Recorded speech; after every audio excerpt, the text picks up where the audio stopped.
किस श्राप के कारण स्त्रियों को मासिक धर्म आता है। राधे कृष्णा प्यारे दर्शक बंधुओं, स्वागत है एक बार फिर से भाग्य मंथन यूट्यूब चैनल में।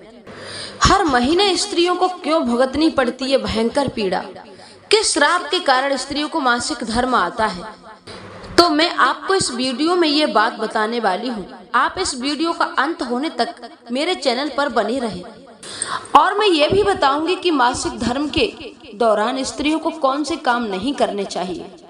जब स्त्रियों के मासिक धर्म आते हैं तो कुछ लोग उन्हें अछूत समझने लगते हैं। दर्शक बंधुओं, यह बात मैं आपको जरूर बताऊंगी कहानी के माध्यम से। प्यारे दर्शक बंधु, कहानी शुरू करने से पहले एक बार पुनः आपसे निवेदन है, हे श्री राधा रानी, जो मेरी इस वीडियो को देखे कमेंट बॉक्स में राधे कृष्णा लिख करके भेजे, उस पर आप और भगवान श्री कृष्ण हमेशा कृपा का बरसाए रहना, उनका घर खुशियों से भरा रहे। तो आइए प्यारे दर्शक बंधुओं, अब हम कहानी की ओर प्रस्थान करते हैं। एक बार भगवान विष्णु और माता लक्ष्मी बैठे हुए थे, तो भगवान विष्णु से माता लक्ष्मी कहती हैं, हे स्वामी, आज मेरे मन में एक प्रश्न जानने की बहुत उत्कंठा हो रही है, बड़ी इच्छा प्रबल हो रही है। हे नाथ, इस भारी संसार में एक आप ही तो हैं जो मेरे इस शंका का समाधान कर सकते हैं। माता लक्ष्मी की बात को सुनकर के भगवान विष्णु बोले, हे देवी, आप निसंकोच होकर के पूछिए कि आप मुझसे क्या जानना चाहती हो, आपके मन में क्या इच्छा हो रही है जानने की, मैं उसका समाधान जरूर करूंगा। हे देवी, आप मुझसे पूछ लीजिए। तब माता लक्ष्मी कहती है, हे प्रभु, इस संसार में स्त्रियां मासिक धर्म से हर महीना परेशान रहती हैं। ऐसा किस श्राप के कारण हुआ है, उन्हें भयंकर पीड़ा का सामना करना पड़ता है। ऐसा किसने उन्हें श्राप दे दिया कि वो हर महीना एक भयंकर पीड़ा का सामना करती हैं। और दूसरा प्रश्न है मेरा प्रभु कि मासिक धर्म के दौरान स्त्रियां कौन कौन से काम नहीं कर सकती हैं। भगवान विष्णु कहते हैं, हे देवी लक्ष्मी, तुमने तो समाज के कल्याण के लिए प्रश्न पूछा है, तो चलिए देवी, मैं तुम्हें एक कहानी के माध्यम से, एक कथा के माध्यम से तुम्हारी इस शंका का समाधान करूंगा। मैं आज तुम्हें एक ऐसी कथा सुनाऊंगा, जो भी पुरुष या स्त्री जो ग्रस्त जीवन में है, वो इस कहानी को सुनते हैं, वो इस पावन कथा को सुनते हैं, उनके सारे पाप नष्ट हो जाते हैं और उनके जीवन में सारी खुशियां आ जाती हैं। इसलिए देवी लक्ष्मी, आपसे भी निवेदन है, इस कथा को तुम भी पूरा अवश्य सुनना और पूरे मन से सुनना। देवी लक्ष्मी कहती है, हे प्रभु, मैं आपको वचन देती हूँ कि मैं इस कथा को, पावन कथा को पूरे मन से सुनूंगी। आप चिंता न करें, आप तो बस कथा को सुनाइएगा। तो भगवान विष्णु माता लक्ष्मी से कहते हैं, हे देवी, एक नगर में एक ब्राह्मण परिवार रहता था। ब्राह्मण का छोटा सा परिवार था, ब्रह्माणी थी, 2 बच्चे थे, एक बेटा और बेटी। धीरे धीरे उनकी बेटी विवाह के योग्य हो जाती है। ब्राह्मण की पत्नी कहती है, हे स्वामी, कोई सुंदर सा घर और वर ढूंढ करके हमारी पुत्री का विवाह कर दो। हमारी पुत्री विवाह के योग्य हो गई है। जो माता पिता जवान पुत्री को घर में बिठाए रखते हैं, उनको देखते हैं, सही समय पर उनका विवाह नहीं करते, कन्यादान का पुण्य प्राप्त नहीं करते, उनको पाप लगता है। आप हमारी बेटी का अच्छा सा रिश्ता तय करके विवाह कर दीजिए। ब्राह्मण देवता पत्नी की बात सुनते हैं और उस पर ध्यान देते हैं, तो उन्हें भी लगा कि हाँ, मेरी पत्नी इस समय ठीक कह रही है, अब हमें अपनी बेटी का विवाह कर देना चाहिए। हमारी बेटी पूरी तरह से विवाह के योग्य हो चुकी है। ब्राह्मण देवता अपनी पत्नी की बात सुनकर के, प्यारे दर्शक बंधुओं, अपने पुत्री के लिए वर ढूंढने के लिए चल देते हैं। वर की खोज करते करते प्यारे दर्शक बंधुओं, वो दूसरे राज्य में पहुंचे, तो वहां पर एक सुभग नाम का ब्राह्मण का एक बेटा था। जो सुभग था वो बहुत सुंदर और सुशील था। ब्राह्मण का अकेला ही पुत्र था सुभग। सुभग भगवान की बहुत सेवा पूजा पाठ करता था, मन लगाकर के माता पिता की सेवा भी करता था। उसके यहाँ धन की कोई कमी नहीं थी, इसलिए वो दीनों की सहायता और सेवा भी करता था। इस कारण से सुभग का बड़े दूर दूर नाम था कि वो लड़का ब्राह्मण का बहुत अच्छा है, वो भगवान का भक्त है, वो दीनहीनों की सहायता और सेवा करता है और अपने माता पिता की भी सेवा करता है। उसके दरवाजे पर जो भी जाता है वो खाली हाथ लौट करके नहीं आता और वो सुबह पंचायत भी करता था, क्योंकि वो ज्ञान में भी बहुत श्रेष्ठ था। जब वो ब्राह्मण देव सुबह की बड़ाई सुनते ही तो अपनी बेटी का रिश्ता लेकर के वो ब्राह्मण देव सुबह के ही घर पहुंच जाते हैं। सुबह के माता पिता ने देखा कि एक ब्राह्मण हमारे बेटे का रिश्ता लेकर के आए हैं।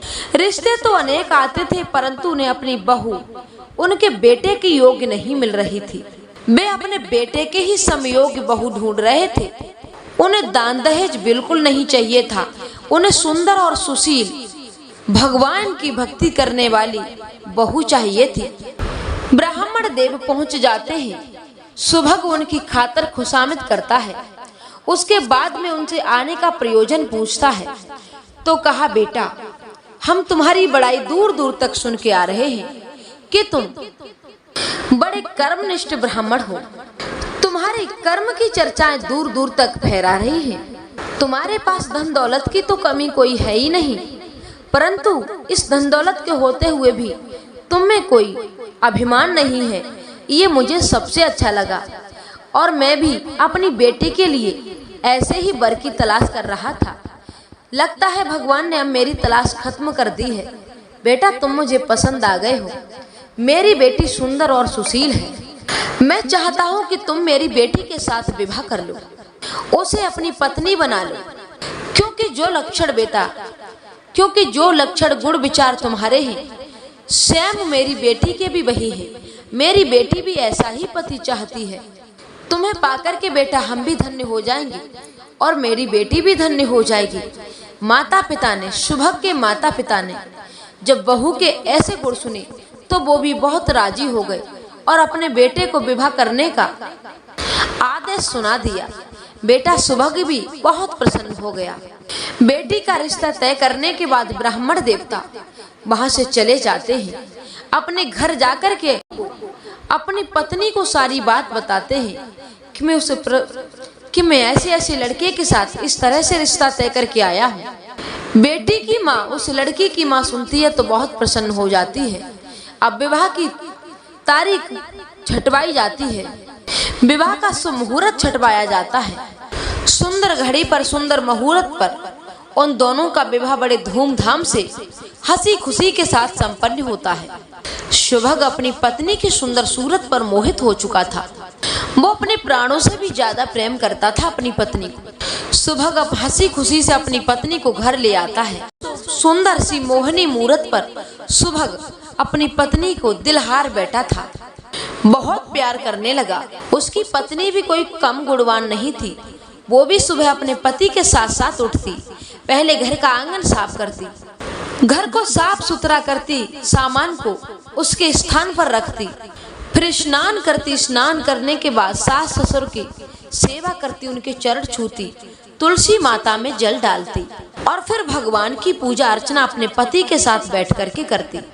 अपनी सास ससुर की मन पसंदीदा भोजन बनाया करती, पति को खिलाती, सास ससुर को खिलाती, बाद में खुद खाती।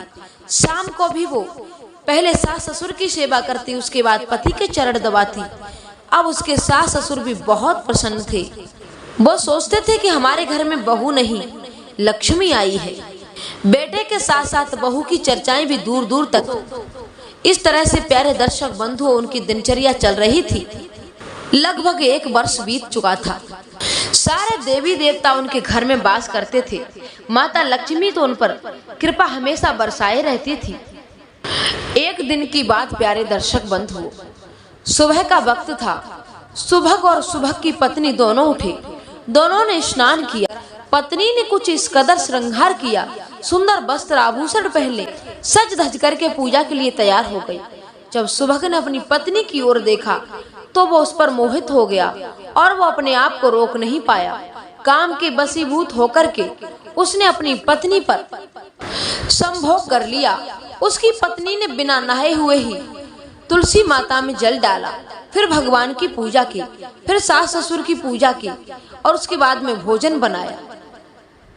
यह सब देख करके माता लक्ष्मी को बहुत बुरा लगा और वो उसके घर को छोड़ करके चली गई। माता लक्ष्मी के जाने के बाद सारे देवी देवता उस घर से जाने लगे, क्योंकि अब सुभग जो था वो पत्नी की ओर ज्यादा ध्यान देता है, पूजा पाठ में कम ध्यान देता है, माता पिता की सेवा भी कम करता है। धीरे धीरे उनके घर का माहौल कुछ इस कदर बदलने लगा। प्यारे दर्शक बंधुओं, वो हमेशा सिर्फ अपनी पत्नी का ही ध्यान रखता है, हमेशा पत्नी के ही आसपास रहता है, क्योंकि सुभग की पत्नी बहुत सुंदर थी। एक बार सुभग की पत्नी अपवित्र अवस्था में थी। उसकी माहवारी के दिन चल रहे थे और सुभग के ऊपर काम का वास हो चुका था। सुभग की पत्नी ने तो मना भी किया, पर सुभग नहीं माना और उसने उसी अवस्था में अपनी पत्नी के साथ संभोग किया।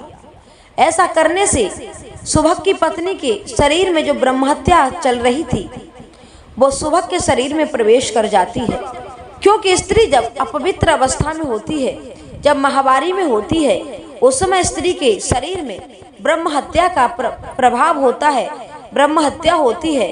उस समय उसके पति को नहीं बोलना चाहिए, उससे संभोग नहीं करना चाहिए, क्योंकि वो ब्रह्महत्या पति के शरीर में चली जाती है। वही हुआ सुभग के साथ। सुभग ने पत्नी के साथ ऐसा किया तो तुरंत उसे कोढ़ पैदा हो गया, कुष्ठ रोग हो गया। पत्नी तो एक तरफ बैठ करके रोने लगी, वो चीखे मार मार के दहाड़े मार मार के रोने लगा, मुझे हाय ये क्या हो रहा है, मुझे कोई बचाओ, भगवान मुझसे गलती हो गई। बच्चे का रोना धोना सुनकर के उसकी माँ आई और माँ तुरंत समझ गई थी कि मेरे बेटे और बहू ने महापाप कर दिया है। अब वो सास अपनी बहू को खरी खोटी सुनाने लगी, अरे उल्टा, अरे कुल कलंकिनी, क्या तुझे ये भी नहीं मालूम था कि अपवित्र अवस्था में पति से बात भी नहीं करते हैं, पति को स्पर्श भी नहीं करते हैं, और तूने तो संभोग करके हमारी बेटे की ये हालत कर दी है। सुभग की पत्नी अपनी सासू माँ के चरणों में गिर पड़ी और कहने लगी, माँ मुझे माफ कर दो, इसमें मेरी गलती नहीं है, आपके बेटे की गलती है। मैंने बहुत मना किया, बहुत समझाया, पर वो ना माने। अब प्यारे दर्शक बंधुओं, सास अपने बेटे की हालत को देख करके बहू की एक नहीं सुनती है और कहती है, तू अब मेरे घर में रहने के योग्य नहीं है, तू इसी वक्त यहाँ से निकल जा, मैं तेरा चेहरा देखना नहीं चाहती। सुभग की पत्नी अपने सास ससुर से रो रो की क्षमा याचना मांगती रही, पर उनको दया नहीं आई और उन्होंने उसको घर से निकाल दिया। अब बेचारी वो रोती बिलखती हुई जंगल की ओर जाने लगी। कहती है, मैं अपने पीहर जाऊं तो अपने माता पिता को क्या बताऊंगी कि मेरे कारण मेरे पति को कुष्ठ रोग हो गया। मैं अपने माता पिता को कैसे मुंह दिखाऊंगी, इससे अच्छा है कि मैं मर ही जाऊं। सुभग की पत्नी रोते रोते जंगल में पहुंच जाती है तो उसे एक महात्मा जी दिखाई देते हैं। महात्मा जी ने एक लड़की को रोते चिल्लाते हुए देखा तो उससे रोने का कारण पूछा, तो उस लड़की ने उसे सुभग की पत्नी ने अपना सारा वृत्तांत कह सुनाया कि महात्मा जी, मेरी वजह से मेरे पति को कुष्ठ रोग हो गया है, मैं अपने पति को ठीक करना चाहती हूँ, मेरे सास ससुर ने मुझे घर से निकाल दिया है, मुझे आप कोई ऐसा कारण बताइए, आप मुझे कोई ऐसा उपाय बताइए जिससे मैं अपने पति को पुनः प्राप्त कर सकूं और वो ठीक हो जाएं। तब महात्मा जी ने कहा, बेटी तुम तुलसी माता की सेवा करो और तुलसी माता की सेवा करने से तुम्हारे पति जल्दी से जल्दी ही ठीक हो जाएंगे, और तुम गाय माता की भी सेवा करो। प्यारे दर्शक बंधुओं, अब वो सुभग की पत्नी उन्हीं महात्मा जी की कुटिया पर रहती है, वो तुलसी माता और गौ माता और उन महात्मा जी की सेवा करती है, तन मन धन से वो सेवा करने लगी। इस तरह से प्यारे दर्शक बंधुओं, उसे 1 वर्ष हो गया। 1 वर्ष के बाद माता लक्ष्मी और भगवान विष्णु उसकी सेवा से प्रसन्न हो गए और भगवान विष्णु और माता लक्ष्मी उसे दर्शन देने आते हैं। उन दोनों के दर्शन पाकर के वो सुभग की पत्नी बहुत प्रसन्न होती है। भगवान विष्णु कहते हैं, हे बेटी, तेरी तपस्या से, तेरी पूजा अर्चना वंदना से हम बहुत खुश हो गए हैं, तुम्हें क्या चाहिए बताओ बेटी, हम तुम्हें देने के लिए तैयार हैं। तब सुभग की पत्नी कहती है, मुझे कुछ नहीं चाहिए, मुझे सिर्फ मेरे पति का कुष्ठ रोग ठीक हो जाए और मुझे कुछ नहीं चाहिए। तब देवी लक्ष्मी कहती हैं, हे देवी, तुम्हारे पति का कुष्ठ रोग ठीक हो जाएगा। आज के बाद तुम ऐसी गलती मत करना। मासिक धर्म में कभी अपने पति के साथ संभोग मत करना, ना ही अपवित्र अवस्था में तुलसी को जल चढ़ाना, मत गौ की सेवा करना, मत भगवान की सेवा करना, मत भगवान का भोग बनाना। जाओ, तुम्हारा पति कुष्ठ रोग से मुक्त होता है। तुम अपने घर जाओ, तुम्हारे सास ससुर सब कुछ भूल जाएंगे और तुम्हें अपनी पहले की तरह अपना लेंगे। तुम्हारा पति भी तुमसे पहले की तरह प्रेम करेगा, पर तुम इतना जरूर ध्यान रखना कोई गलती न होने पाए और तुम अंत में अपने पति के साथ अपने पति लोक को प्राप्त करोगी। तो प्यारे दर्शक बंधुओं, मैंने आपको बता दिया, भगवान विष्णु ने माता लक्ष्मी को ये कथा सुनाई थी कि हे देवी लक्ष्मी, मैंने यह कथा तुम्हारे लिए सुनाई है और तुम्हें याद भी होगा कि तुमने किस तरह से सुभग और सुभग की पत्नी का दुख दूर किया था। तो प्यारे दर्शक बंधुओं, आप जान ही गए होंगे कि मानसिक धर्म के दौरान स्त्रियों को छूना नहीं चाहिए। वो अपवित्र अवस्था में होती है, उस समय उनके शरीर में ब्रह्म हत्या का पाप होता है, ब्रह्म हत्या निवास कर रही होती है। और जो व्यक्ति अपनी पत्नी के साथ ऐसा करता है, वो व्यक्ति उस ब्रह्म हत्या का दोषी बन जाता है, उसका पाप उस पर पहुंच जाता है। अब आप लोग ये भी सुन लो कि ये ब्रह्म हत्या स्त्रियों पर आई कैसे, किसने इनको भेज दिया, ये हर महीना क्यों इनके पास कष्ट आता है। तो अब ध्यान से सुनिए प्यारे दर्शक बंधु, एक बार की बात है कि देवराज इंद्र ने अपने गुरु का वध कर दिया था किसी कारणवश। गुरु का वध करने से, ब्राह्मण का वध करने से, कन्या का वध करने से आपको ब्रह्म हत्या का पाप लगता है। गैया का वध करने से भी ब्रह्म हत्या का पाप लगता है। अब इंद्र का ब्रह्म हत्या पीछा करने लगी। इंद्र कमल की नाल में छिप करके बैठ गया। हजारों वर्ष हो गए इंद्र को कमल की नाल में छिप करके बैठे हुए। ब्रह्म हत्या कह रही है कि जब तू निकल के आएगा तब मैं तेरे शरीर में प्रवेश करूंगी और अपना बदला जरूर लूंगी। इधर इंद्रासन 1000 वर्ष से खाली हो गया। उसी दौरान राक्षसों ने स्वर्ग लोक पर कब्जा कर लिया था। यह सब देख करके देवताओं को चिंता होने लगी, क्योंकि राक्षसों ने देवताओं को स्वर्ग लोक से भगा दिया था। सारे देवता रोते हुए भगवान ब्रह्मा जी के पास पहुंचे। तब ब्रह्मा जी ने देवराज इंद्र को बुलाया तो ब्रह्म हत्या कहने लगी, मैं इसके शरीर में प्रवेश करूंगी। ब्रह्म हत्या को शांत करने के लिए उन्होंने एक यज्ञ किया, परंतु ब्रह्म हत्या तब भी शांत नहीं हुई। तब ब्रह्मा जी ने इस ब्रह्म हत्या को 4 भागों में बांट दिया था। पहला, ब्रह्मा जी ने ब्रह्म हत्या को जल को दे दिया, एक भाग जल को दिया था। जो लोग मलमूत्र का त्याग जल में करते हैं उनके शरीर में ब्रह्म हत्या का प्रवेश हो जाता है। इसलिए कभी पानी को गंदा मत करना, उसमें मलमूत्र का त्याग मत करना। दूसरा, पेड़ और वृक्षों को दिया था कि जो लोग तुम्हें अकारण ही हरा भरा काट देंगे तुम उनके शरीर में भी ब्रह्म हत्या का प्रवेश हो जाएगा। तीसरा, पृथ्वी माता को भी दिया था और चौथा, स्त्रियों को दिया था। ब्रह्मा जी ने स्वर्ग से अप्सराएं बुलाई और कहा कि ये 4 भागों में से सिर्फ चौथा भाग बचा है, इसको आप ले लीजिए। तब अप्सराएं कहने लगी, हे ब्रह्मदेव, हे भगवान, आप कहते हो तो हम तैयार हैं, परंतु हमारा मोक्ष इससे कैसे होगा। तब कहा कि हर महीने तुम अपवित्र अवस्था में होगी और उस समय यदि कोई पुरुष तुम्हारे साथ संभोग करेगा तो तुम्हारी ब्रह्म हत्या उसके शरीर में चली जाएगी। इसलिए प्यारे दर्शक बंधुओं, जब स्त्री अपवित्र अवस्था में हो तो इस बात का बहुत विशेष ध्यान रखें, उसको छुए तक नहीं। जब स्त्री अपवित्र अवस्था में हो, माहवारी के दिनों में हो, उस समय स्त्री को भोजन नहीं बनाना चाहिए, पूजा अर्चना वंदना नहीं करनी चाहिए, मंदिर नहीं जाना चाहिए, गाय की सेवा नहीं करनी चाहिए, पति के साथ संभोग भी नहीं करना चाहिए। इन चीजों का स्त्रियों को बहुत विशेष ध्यान रखना चाहिए। परंतु दर्शक बंधुओं, आज हमारे भारतवर्ष में बहुत बड़ी कमी हो गई है। पहले ज्वाइंट फैमिली रहती थी, पहले जितने भी लड़के होते थे, जितनी भी बहुएं होती थी, वो सब एकत्रित परिवार रहता था। तो कभी किसी ने भोजन बना लिया, कभी किसी ने भोजन बना लिया, परंतु अब एक एक फैमिली रहती है, तो ऐसा होना बहुत असंभव है। 3 से 5 दिनों तक की अपवित्र अवस्था में कब तक व्यक्ति होटल से भोजन करेगा? अरे किसी के पास पैसा है, किसी के पास नहीं है, तो इसके लिए भी एक समाधान बताया गया है कि जब भी आप अपवित्र अवस्था में हो उन दिनों आप नहा करके ही रसोई में जाओ। वैसे तो हर रोज ही नहा करके भोजन बनाना चाहिए पवित्र होकर के, परंतु उन दिनों तो आपको इस बात का विशेष ध्यान रखना होगा। उन दिनों तो आपको रसोई में स्नान करने के बाद ही प्रवेश करना होगा। प्यारे दर्शक बंधुओं, मैं तो आपसे यही प्रार्थना करना चाहूंगी कि जिस समय स्त्री रजस्वल अवस्था में होती है, जिस समय वो माहवारी के दिनों में होती है, उस समय वो बहुत परेशानी में होती है, उसका शरीर में बहुत दर्द होता है, पूरा शरीर टूटता है, वो अपने मन की किसी से कह नहीं पाती है, पूरा शरीर दुखता है उसका, उस समय काम करने का मन नहीं करता, बहुत कमजोरी हो जाती है। अरे वो हर महीने आपको करके खिलाती है, वो महीने के 25 दिन आपको भोजन बना के खिलाती है, तो आप भी उसे 5 दिन भोजन बना के खिला देंगे तो कोई बड़ी बात और बुरी बात नहीं हो सकती। ऐसा वेद शास्त्रों में भी बताया गया है, ऐसा बड़े बड़े कथावाचक ऋषि मुनि भी कहते हैं।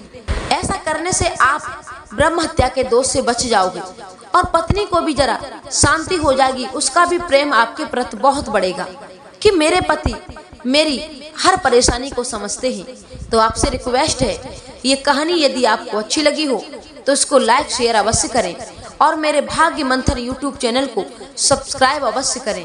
प्यारे दर्शक बंधुओं, कमेंट बॉक्स में राधे कृष्णा लिख करके जरूर भेजें। राधे रानी आपके परिवार पर, आप पर हमेशा कृपा बरसाए रहेंगी। राधे राधे।